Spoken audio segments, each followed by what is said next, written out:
Good morning, William.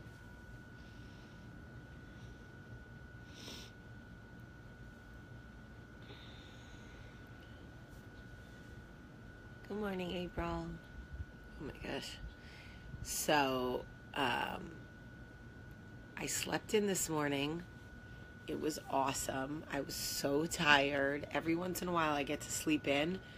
Y'all are probably thinking, okay, it wasn't that long, but my kids woke up at 7:30 and I didn't wake up till 8:30. That's an hour, folks. An hour that was mine to sleep. Ugh. I hear Michael. um anyway. Um so, first of all, good morning to you all and welcome to Coffee Talk. If this is your first Coffee Talk, welcome. We're so happy to have you. And if you have been here forever, I'm so glad you're still here. As you know, I'm in New Jersey. It is wonderful. Hi, Harold. So I'm in New Jersey. My brother gets married tomorrow night. So tonight is the rehearsal dinner. And last night we all went out to dinner. My mom flew in yesterday. The only one that's missing is Carolyn. She's flying in today. So all the pre-max will be together tonight. It's so exciting, except for my dad. Every time we all get together, it's still like, damn, my dad is missing. It sucks. My stepdad is great, but he's not my dad. I can't believe my baby brother, the little boy he waited so long for, is getting married, and my dad is not here to see it. It just blows my mind. Death blows my mind. It's like I understand it to such a degree. I know it's part of life. I know that it means we get called home. I know that the Bible says ashes to ashes, dust to dust. We return from which we came, all of it. Like, I totally get it. But it blows my mind how permanent it is that, like, my dad was here and then he died, and, like, once he was dead, that was it.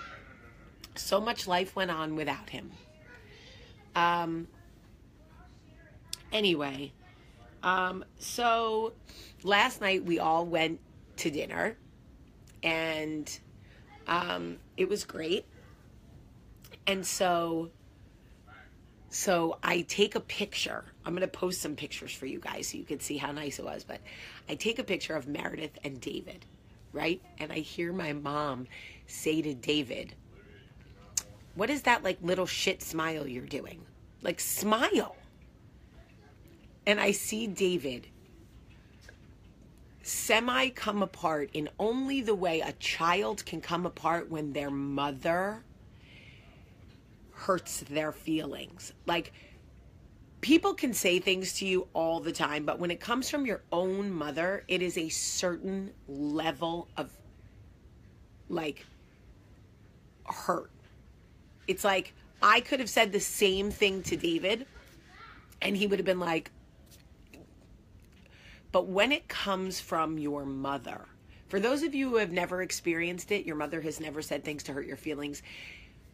Seriously, legitimately, I'm not kidding. I'm not trying to be funny. Count your blessings. For those of you who have a mother who constantly, it's like she loves you so much while she's, like, stabbing you. Like, I love you so much. Like, that's my mother. She loves us so much, but she's still so destructive. Okay? So anyway, I look at David and I see his face. He's like you could see him, like, I want to kill her, but she's my mother. And I'm like, aha, she got you. She doesn't respect your boundaries, blah, blah, blah, blah. And David's like, I'm going to kill her. I'm like, you're not going to kill her. So anyway, here I am thinking David is the one. And I stand up to say goodbye. My children are, like, running around hugging everybody, and my husband's trying to get the bill paid, and, it's a little chaotic. And I stand up from my chair, and my mom goes, "Oh, Jamie, you gained a few pounds, huh?" Okay, let me explain something to you. For those of you who are new, my mother tormented me about my weight in middle school and gave me 475 different eating disorders. Okay? I am going to be 41 years old, and I am still obsessed and consumed with what my body looks like, what I weigh, what I eat, my exercise, because my mother literally destroyed me in middle school. Okay? So the boundaries in my life with my mother are crystal clear. Crystal clear. She is not allowed to comment on my weight, good or bad, in any capacity. That is a boundary she is not allowed to cross. So she says it, and I'm like, oh. So I go, now I'm going to curse. So for those of you who hate cursing, I want you to plug your ears for a second, okay? I go, are you fucking kidding me? And she goes, what? I go, you really, like, are incapable of respecting people's boundaries. You literally, and David sees my face and is like, oh shit, and grabs me from across the table and like pulls me around the table and hugs me really tight. Now, if you guys know what David looks like, David is big. He's got big muscles. And I'm like, let me go, David. He's like, nope, you're not doing this the weekend of my wedding. She made fun of my smile. I wanted to kill her. But I'm getting married, and we are all going to get along, and it is going to be beautiful. And my sweet brother was like, you are beautiful. You look amazing.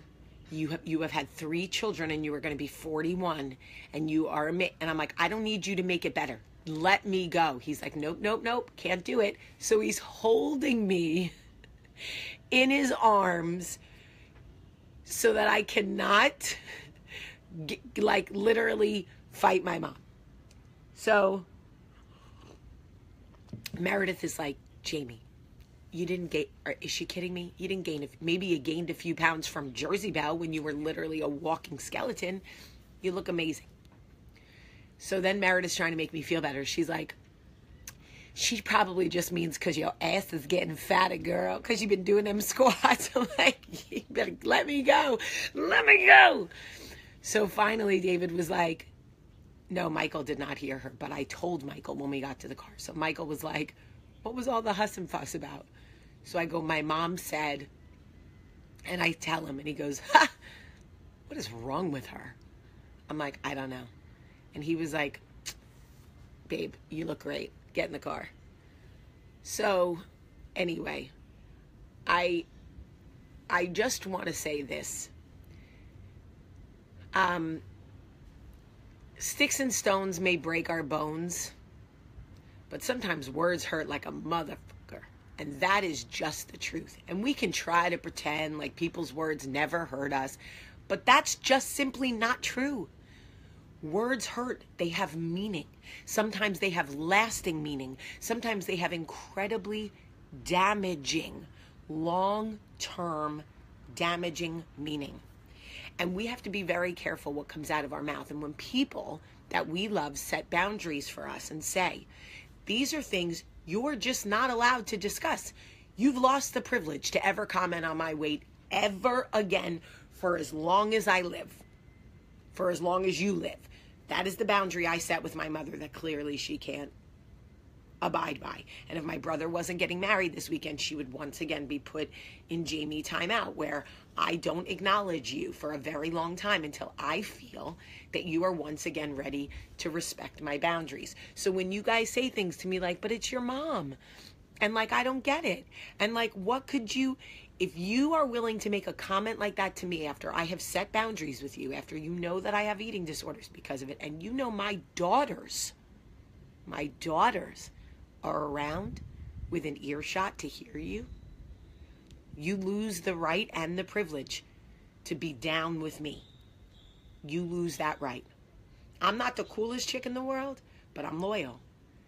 And if you can't abide by my boundaries, and y'all need to set the same boundaries, if you can't be down, if you can't respect my boundaries and ensure that my heart is protected, why wouldn't you want to protect my heart?